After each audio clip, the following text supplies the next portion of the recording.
Irmãos, vamos abrir o texto sagrado, a palavra de Deus, no Evangelho segundo escreveu Marcos, no capítulo 8. Marcos, capítulo 8.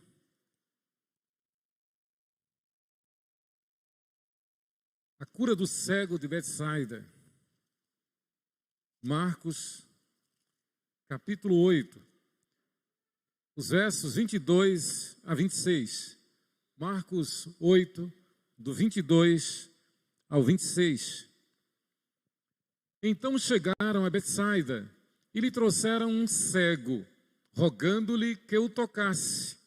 Jesus, tomando o cego pela mão, levou para fora da aldeia e, aplicando-lhe saliva aos olhos e impondo-lhe as mãos, perguntou-lhe: vês alguma coisa? Este, recobrando a vista, respondeu: vejo os homens, porque como árvores os vejo andando. Então novamente lhe pôs as mãos nos olhos, e ele, passando a ver claramente, ficou restabelecido, e tudo distinguia de modo perfeito. E mandou Jesus embora para casa, recomendando-lhe: não entres na aldeia. Amém. Que o Senhor aplique a sua palavra à nossa mente, ao nosso coração. Mais uma vez, oremos, irmãos. Senhor Deus Todo-Poderoso, te adoramos, bendizemos o teu nome, consagramos a nossa vida no teu altar, despojamo-nos de todo o nosso eu, negamos ao nosso eu, reconhecemos, ó Deus, que sem ti nada somos, nada podemos, ó Deus. Submetemo-nos à tua palavra, ao teu senhorio, à tua soberania, à tua autoridade. E te suplicamos ainda, ó Deus, que tu nos toques com o teu poder, Pai. Não nos deixe, ó Deus, afastar-nos de ti, não nos deixe vacilar, não nos deixe levar-nos por pensamentos contrários a ti, contrários à tua palavra. Não nos deixe transgredir como servos do Senhor, como membros do teu corpo, como membros da tua igreja, Pai. Não nos deixe ser omissos, não nos deixe negar o testemunho que o Senhor requer de nós na tua casa, na tua igreja. Senhor, fala conosco, Pai. Santifica-nos na verdade. A tua palavra é a verdade. Aplica, Senhor, a tua palavra ao meu coração, ao nosso coração, em nome de Jesus. Amém. A oração que agrada a Deus. A oração que agrada a Deus. A pergunta 178 do Catecismo Maior de Westminster, assim responde. Ela pergunta e responde: o que é oração? O que é oração? Oração é um oferecimento de nossos desejos a Deus, em nome de Cristo, e com o auxílio do Espírito Santo, e com a confissão de nossos pecados, e um grato reconhecimento de suas misericórdias. Os sábios, nossos irmãos de Westminster, século 17, 1640, aqueles irmãos movidos pelo Espírito Santo, dentre tantas verdades que compilaram, extraídas da palavra de Deus, para facilitar o nosso estudo, para facilitar a edificação dos crentes. Daí que temos a Confissão de Fé de Westminster e os catecismos maior e menor. Eles, com certeza, iluminados pelo Espírito Santo, nos deixaram esta pérola. O que é oração? Oração é um oferecimento de nossos desejos a Deus, em nome de Cristo, e com o auxílio do Espírito Santo, e com a confissão de nossos pecados, e um grato reconhecimento de suas misericórdias. Queridos, a cura do cego de Betsaida. Este é o segundo dos 2 milagres de Cristo registrados exclusivamente por Marcos. Os evangelhos registram cerca de 40 milagres realizados por Cristo. Marcos registrou 18.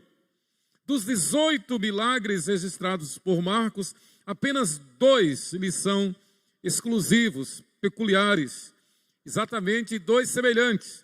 O que está no capítulo 7, de 31 a 39, a cura daquele homem surdo, mudo, que Jesus usou de método semelhante, saliva, sua saliva. Ambos são, então, muito parecidos e são exclusivos de Marcos. Apenas Marcos registra. Dentre outras semelhanças, irmãos, desses 2 milagres operados por Jesus, a cura do surdo e gago, capítulo 7, de 31 a 37, e a cura do cego de Betsaida, que é o nosso texto base. Dentre esses milagres extremamente significativos, alguns fatos devemos considerar. Em ambos os casos, as pessoas carentes do milagre vieram a Jesus, trazidas por amigos ou intercessores. Num culto de oração ou numa reunião de oração, nós temos a consciência que o Espírito Santo nos dá de que nós estamos trazendo alguém para Jesus, que nós estamos trazendo alguém para ser tocado por Jesus. Eu me lembro da minha infância participando das reuniões de oração. Era um dia de segunda-feira na igreja presbiteriana de Aracaju. Me lembro como hoje. E eu ficava animado, eu ficava empolgado de ver como aqueles poucos irmãos que ali se reuniam, para mim eles tinham aquilo gravado. Para mim eles tinham aquilo ali gravado como se fosse uma bula, uma receita. E na hora da intercessão, à medida que cada um era solicitado a orar, fazia aquela oração. E é interessante, na minha criancice, na minha infância, lembro-me como hoje, eu ficava pensando, meu Deus, como que a igreja é organizada, como que a igreja é forte, porque tem pouca gente aqui, e a pessoa que se levanta para orar, parece que ela conhece do sofrimento de todo mundo, porque ela está intercedendo, pedindo a Deus que abençoe a todos. A oração tem esse efeito maravilhoso também. Em ambos os casos, o Senhor levou a pessoa para longe da multidão. Interessante. Em ambos os casos, as pessoas carentes do milagre vieram trazidas por amigos ou intercessores. Em ambos os casos, o Senhor empregou sua saliva.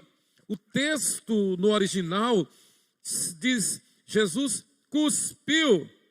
Ele não apenas colocou a saliva, mas Jesus cuspiu. E cuspindo saliva aos olhos, aqui na nossa versão diz, e aplicando-lhe saliva. No original, a palavra no original diz literalmente, Jesus cuspindo nos olhos daquele homem. E impondo-lhe as mãos, perguntou-lhe, vês alguma coisa? Queridos, a gente deve sempre agradecer a Deus por Ele haver nos chamado. Devemos sempre agradecer a Deus pelo fato de Ele haver nos escolhido. E antes mesmo da fundação do mundo, saber que Ele nos escolheu antes da fundação do mundo. Saber que lá na cruz, Ele nos representou diante do Pai. Lá na cruz Ele estava intercedendo por nós. Não tem informática, não tem tecnologia da informação, não tem computador, jamais. Nem cheguei perto de 1/1000º da capacidade do nosso Deus. A gente fica perplexo quando vê o avanço da ciência, o avanço da tecnologia, o chip, tantas informações. A gente fica alarmado quando consulta qualquer coisa no Google e o Google responde. Que é isso? Isso não é nada diante da soberania do nosso Deus, diante da onipotência, da onipresença, da onisciência do nosso Deus. Isto não é nada diante de uma afirmação desta, como os santos irmãos de Westminster. Oração é o oferecimento de nossos desejos a Deus, em nome de Cristo. os nossos desejos deixam de ser nossos, nós entregamos a Ele, nós consagramos a Ele, nós devotamos a Ele. Nisto, uma lição tremenda, uma lição perfeita de liberação, de vida abundante, de regra do bom viver, que é desprender-nos de nós, desprender-nos das coisas deste mundo, sermos livres. E só se pode ser livre verdadeiramente diante de Deus, na presença de Deus, fazendo a vontade de Deus. Não existe gesto, não existe atitude maior de libertação, de liberdade, quando nós conversamos com Deus, quando nós nos entregamos, quando nós oramos, quando nós falamos, quando nós nos dispomos a servir a Deus como mordomos que Ele quer que sejamos. Então, irmãos, alguns comentaristas chegam a pensar que este milagre e o do surdo-mudo, Marcos capítulo 7, devido a tantas semelhanças, representem o mesmo milagre, mas não é. As diferenças também são grandes. Os milagres ocorreram em lugares distantes, diferentes. Aqui foi em Betsaida, o do surdo-mudo foi em Decápolis, direção oposta a Betsaida. Betsaida significa casa de pesca, interessante isso. Foi em Betsaida onde Jesus, pela primeira vez, fez a multiplicação dos pães, alimentou, saciou aquela multidão. Betsaida é a terra natal de André, Pedro e Filipe. Foi lá em Betsaida que Jesus fez grande parte dos seus milagres. Esse milagre é singular no que diz respeito a 3 detalhes. E é imperativo para o nosso entendimento de uma vida de oração. Esses 3 detalhes salientes aqui neste milagre. Primeiro, Jesus pergunta ao homem: vês alguma coisa? Interessante. O homem é cego. Ele chega para Jesus. Ele chega rogando, suplicando, orando. Eu acho fantástica esta cena.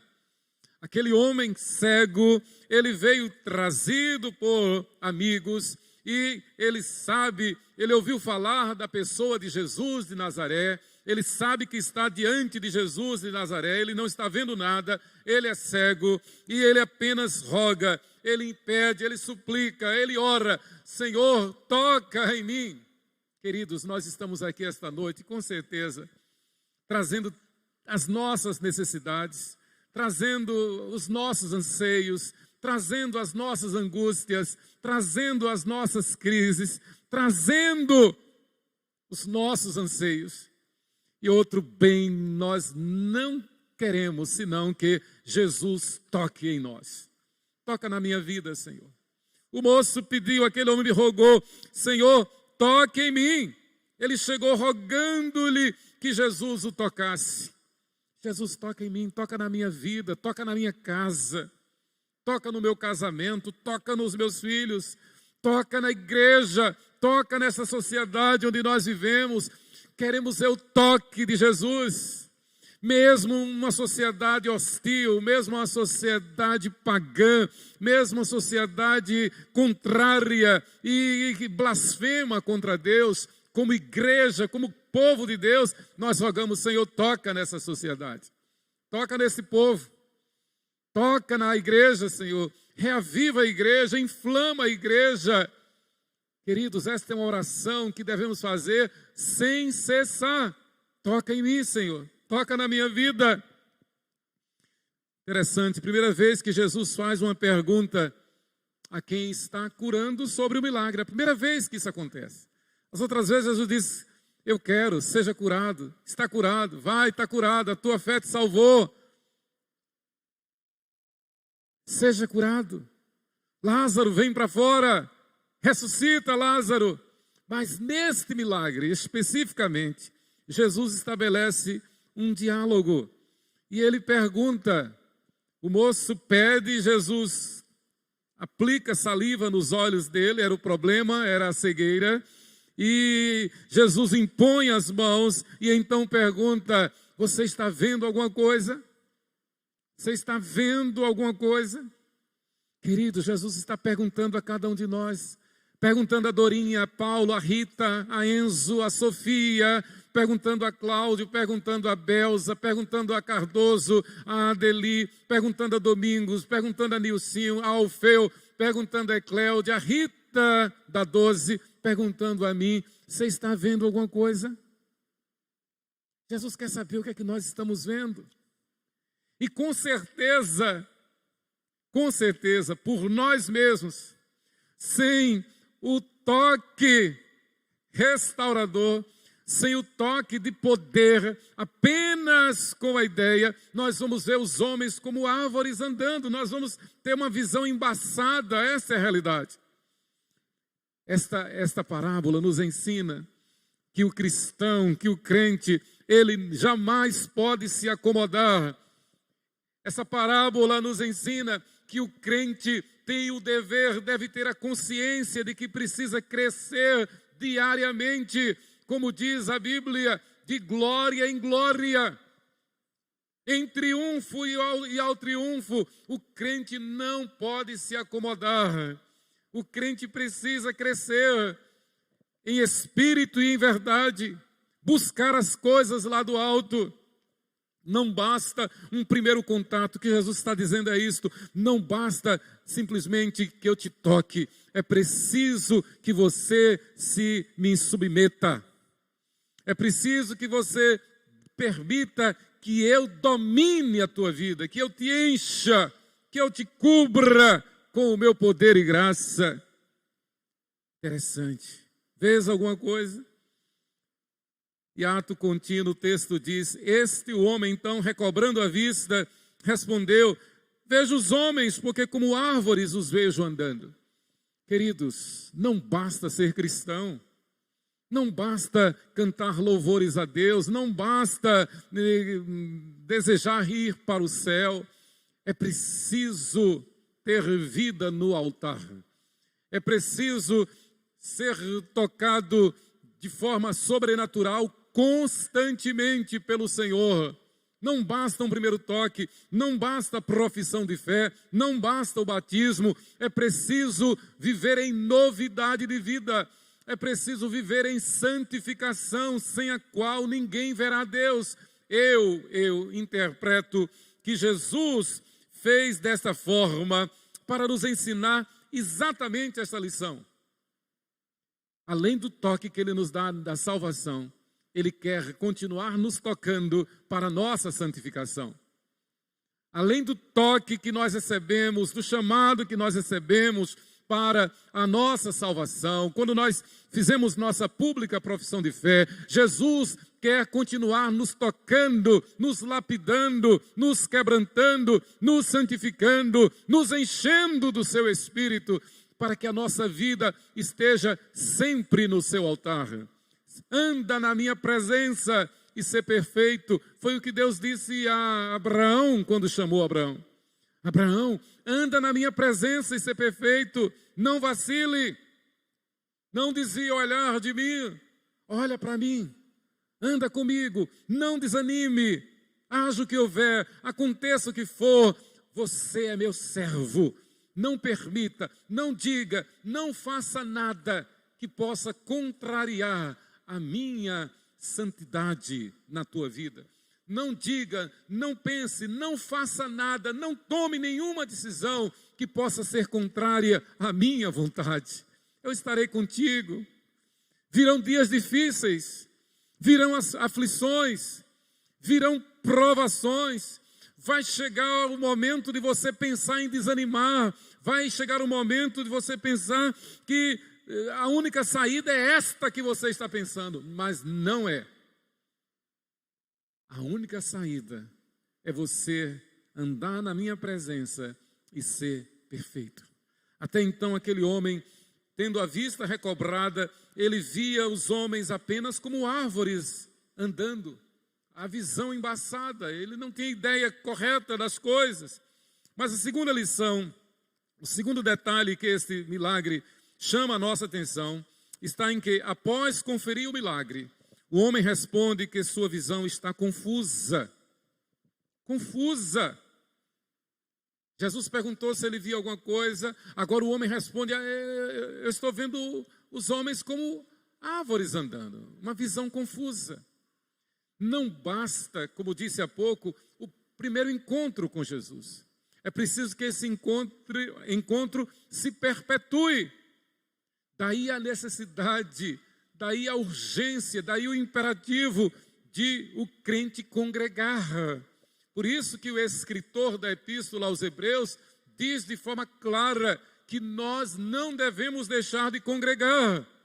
Eu não entendo como uma pessoa é cristã, é membro da igreja, toma a Santa Ceia, mas não quer compromisso como membro da igreja. Não quer compromisso como membro da igreja. Não tem assiduidade. Não diz como Isaías, eis-me aqui, Senhor, envia-me a mim. Essa expressão de Isaías é um clássico para que nós imitemos no dia a dia. É a virtude do servo, é a atitude do servo. Eis-me aqui, Senhor, usa-me a mim, eu quero te servir. Irmãos, muitas vezes os problemas parecem maiores do que na verdade são.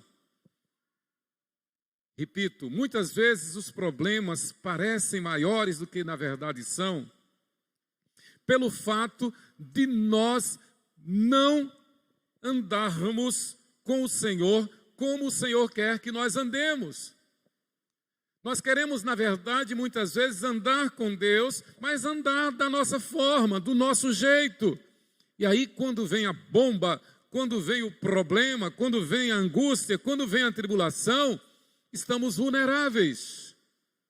É preciso que nós estejamos o tempo todo andando com o Senhor. Foi nesse sentido, com certeza, que Davi disse, ainda que eu ande pelo vale da sombra da morte, não temerei mal nenhum, porque tu estás comigo. O problema, muitas vezes, é que o crente, o membro da igreja, ele quer viver conforme a sua vontade. Irmãos, como cristãos, a nossa vontade foi subjugada. Como cristãos, a nossa vontade há de ser rejeitada, negada. Jesus diz isso de forma clara. Quem quiser vir após mim, negue-se a si mesmo. Então, resumindo, o cristão, ele é um fiel servo de Deus, membro da igreja.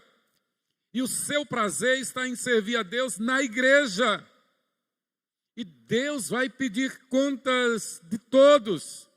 Muito bem, você se disse cristão, você cantou, você participou dos cultos, tomou a Santa Ceia, mas você fez tudo o que devia ter feito. Você abriu mão de si, você negou-se a si mesmo, você colocou a tua vida no altar da igreja, você se ofereceu para servir-me na igreja. Por isso que eu falei domingo passado aqui com muita alegria daquele irmão que disse, pastor, eu quero ser treinado, eu quero ser discipulado para ser um líder na igreja. Que palavra boa. E quando nós terminamos o culto, bem ali, outro irmão foi à minha procura e disse, pastor, eu também quero ser treinado para ser um líder na igreja. Louvado seja Deus por isso. É exatamente isto. A necessidade deste segundo toque naquele homem que teve a visão recobrada, a visão curada, mas ainda estava embaçada. Este segundo toque é imperativo para nós todos. Nós precisamos continuar sendo tocados por Jesus, santificados, dominados, cheios do Espírito de Jesus, do Espírito Santo. Um terceiro detalhe é que Jesus toca os olhos na segunda vez, e então só assim o milagre se completa. Foi um milagre feito em 2 tempos. Jesus podia ter feito o milagre automaticamente, Jesus podia ter feito o milagre até sem impor as mãos, como fez aquela mulher que sofria de hemorragia. No meio daquela multidão, ela apenas tocou em Jesus. Ela não se identificou. Jesus que identificou-a. Alguém me tocou. Essa afirmativa de Jesus provocou um certo escárnio dos apóstolos. Eles disseram: Senhor, que é isso? Todo mundo está tocando, o Senhor está espremido no meio da multidão. E o Senhor ainda pergunta: quem te tocou?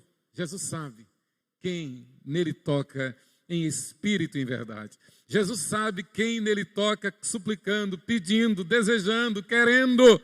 Eu quero tocar em Jesus, que eu quero ver a bênção do Senhor na igreja. Eu tenho compartilhado aqui com os irmãos, eu tenho tocado em Jesus em oração, porque eu creio que nós podemos ter o Colégio Presbiteriano de Aracaju. Podemos ter, sim. Nós podemos. Então eu tenho orado: Senhor, dá-nos a graça de podermos construir o Colégio Presbiteriano de Aracaju. Com certeza vai ser um homeschooling nesta escola, porque esta escola estará dando a educação que nós, pais, damos aos nossos filhos e demos aos nossos filhos, porque será uma escola confessional. Então nós podemos ilustrar isto com este milagre. Como igreja, nós sabemos que o melhor da educação é de uma escola confessional. Sabemos, a nossa visão, nós fomos tocados, nós recebemos a cura, mas até então é pela metade. Enquanto nós não fizermos algo concreto, a nossa visão estará embaçada.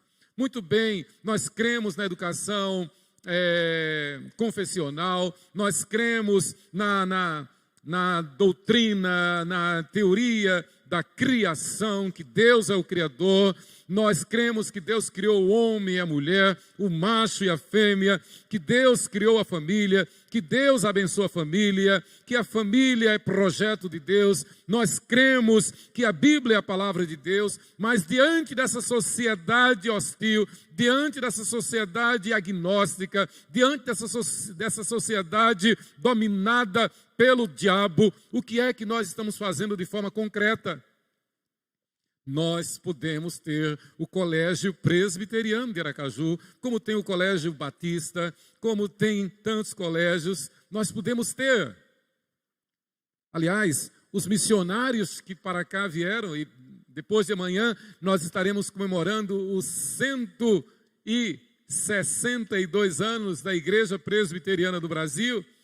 Quando o reverendo Simonton aqui chegou, ele não apenas plantou igreja, mas ele organizou escolas. Das escolas que ele organizou, nós temos aí a Universidade Presbiteriana Mackenzie, fundada pelo reverendo Ashbel Green Simonton. Começou aquela escolinha, mas era a sua visão. E Deus honrou, Deus abençoou a visão de Simonton. Calvino fez isso em Genebra. Em outros lugares, em grande parte do território brasileiro, onde os missionários chegaram, eles construíam um templo e ao lado uma escola. Em alguns casos, uma clínica que se tornou um hospital. Mais alguns detalhes eu quero trazer para concluir. Eles trouxeram o cego e o cego rogava a Jesus que o tocasse. Nós não podemos deixar de buscar Jesus, de pedir a Jesus que toque na nossa vida. Eu tenho orado a Jesus: Senhor, abençoa a igreja, abençoa as famílias, promove casamentos, toca, Senhor, para que haja casamentos na igreja e casamentos feitos pelo Senhor, aprovados pelo Senhor, onde os cônjuges se deixem dominar pelo Senhor. O cego pediu apenas que Jesus o tocasse. Isto é extremamente significativo quando pensamos no real significado da oração. Queremos que Jesus nos toque e o seu toque nos basta. Devemos descansar nisto. Mas o cego então rogava. Rogar significa suplicar, pedir, implorar, orar e levar-nos para um abrigo com Ele, para um retiro com Ele. Nós precisamos estar com Jesus. Das boas lembranças que eu tenho dos 4 anos interno no seminário, são daquelas madrugadas que eu podia descer aquelas escadas lá do prédio, ir lá para o sítio, debaixo daquelas mangueiras, e estar de madrugada ainda escuro, orando ao Senhor, buscando ao Senhor. Jesus quer tirar-nos para fora da aldeia, do nosso lufa-lufa, do dia a dia, do sufoco. Jesus quer levar-nos para estarmos a sós com Ele. Ele quer ministrar ao nosso coração. Ele quer falar ao nosso coração. Davi disse que Deus aceita a oração que parte de um coração contrito e quebrantado. Salmo 51, 17. Jesus quer tirar-nos do nosso status quo. Jesus quer tirar-nos da nossa zona de conforto e levar-nos para estar com Ele. Com certeza para nos quebrantar, para que nos humilhemos, para que aprendamos a ter um coração contrito e quebrantado, como disse Jesus. Jesus então aplica saliva, literalmente Jesus cospe nos olhos daquele homem e impõe-lhe as mãos. Jesus cura do jeito que Ele quer, Jesus age do jeito que Ele quer, Jesus faz o que Ele quer. Ele é soberano, Ele quis curar aquele cego desse jeito. E se Jesus falou, está falado. Jesus podia curar à distância, Jesus podia curar com um pensamento, apenas com uma palavra, mas Jesus quis cuspir a sua saliva nos olhos daquele homem. A história registra que, na verdade, na antiguidade, vários historiadores, como Tácito, como Plínio, eles registram a história secular de que a saliva era considerada um medicamento oftalmológico. Então era comum. Eu entendo então que Jesus se serviu desse expediente, Jesus se serviu desse remédio da época também para mostrar que Ele usa os profissionais da saúde, Ele usa os psicólogos, Ele usa os dentistas, os nutricionistas, os médicos, os enfermeiros, os terapeutas. Jesus usa a ciência para a glória dEle. E Jesus quis dar uma lição aqui, para dizer, olha, eu vou te abençoar através da psicóloga, eu vou te abençoar através do engenheiro, eu vou te abençoar através daquele técnico, eu vou te abençoar através daquele profissional. Você vai ser tocado de uma forma sobrenatural por alguém que eu vou te colocar ao teu lado. Queridos, Jesus curou perfeitamente aquele homem. E eu quero concluir dizendo, primeiro, devemos orar sempre crendo que vamos receber um milagre. Aquele moço, ele não foi de forma aleatória a Jesus. Ele não foi de forma displicente a Jesus.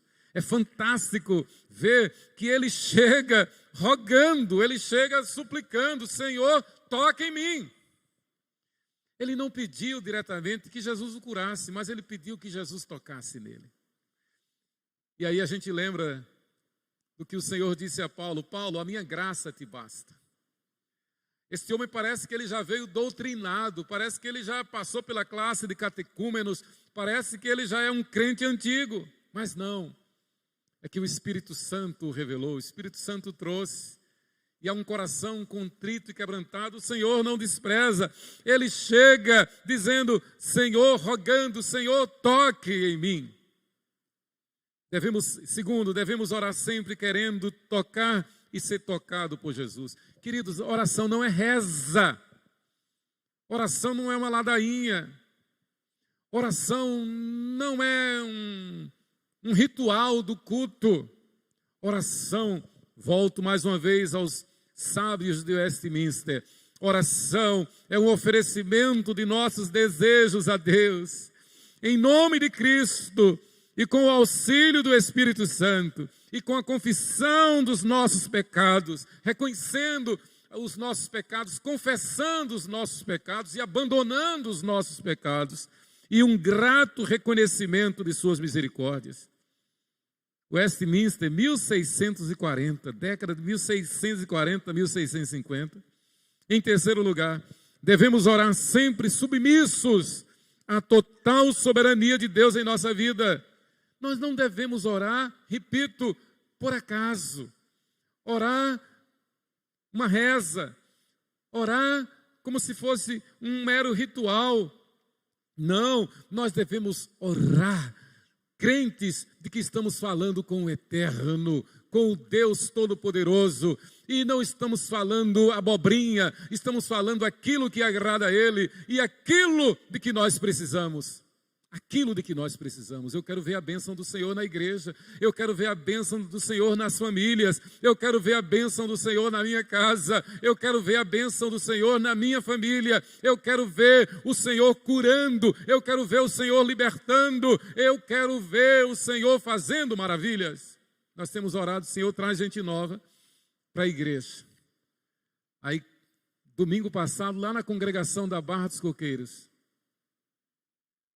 uns 3 casais novos, 3 famílias novas na igreja. Eu fiquei extasiado. O Senhor está trazendo gente nova para a igreja. Louvado seja Deus. Louvado seja Deus. Encontrei um casal lá, irmão Nilson, que veio da mesma forma que você veio. Ele chegou e disse: olha, eu vim porque eu comecei a ouvir as mensagens do reverendo Augustus Nicodemos. Que coisa boa. E eu passei por aqui pela porta e vi igreja presbiteriana, então é a mesma. Exatamente. Louvado seja Deus. Foi assim que Nilson veio para cá. O Senhor vai nos tocando e nos submetendo à sua soberania. E assim, irmãos, nós abandonamos tudo aquilo que seja contrário à vontade de Deus. Porque Ele nos toca e continua nos tocando, para que cresçamos de glória em glória.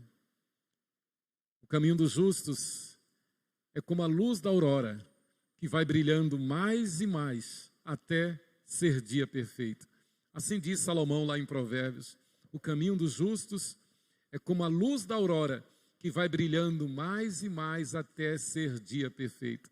O Senhor diz que a nossa vida é como o nascer do dia. Coisa linda quando a gente olha o nascer do dia, o nascer do sol, e vai aquela tocha, aquela bola vermelha de fogo, e vai subindo, e as sombras vão se dissipando, e daqui a pouco está tudo claro com a luz do sol. O Senhor quer que nós sejamos assim. Ele diz: eu quero te tocar, mas é preciso que você creia. Eu quero te tocar, mas é preciso que você creia. Seja sincero diante de mim. Queridos, que Deus nos abençoe. Que a nossa vida seja exatamente uma vida de oração, como disseram os nossos irmãos lá em Westminster. Oração é um oferecimento de nossos desejos a Deus, em nome de Cristo, e com o auxílio do Espírito Santo, e com a confissão de nossos pecados, e um grato reconhecimento de suas misericórdias. Jesus mandou aquele homem para casa, e lhe deu uma ordem: não entres na aldeia. A dedução é lógica e óbvia. Jesus não quis que ele se deixasse dominar pela vaidade. Aquele homem podia, como nós dizemos na prática, como nós dizemos jocosamente, aquele homem podia querer aparecer. Aquele homem podia querer mitar. Aquele homem podia ser dominado pela vaidade. Então Jesus diz: não entre na aldeia. Vá para casa. Vá para casa. Conte aos teus, como Jesus falou para outros. Vá contar aos teus. Evite o assédio. Evite deixar-se levar pela vaidade. Mas concentre-se em mim. A minha graça te basta. Que Deus nos abençoe. Amém.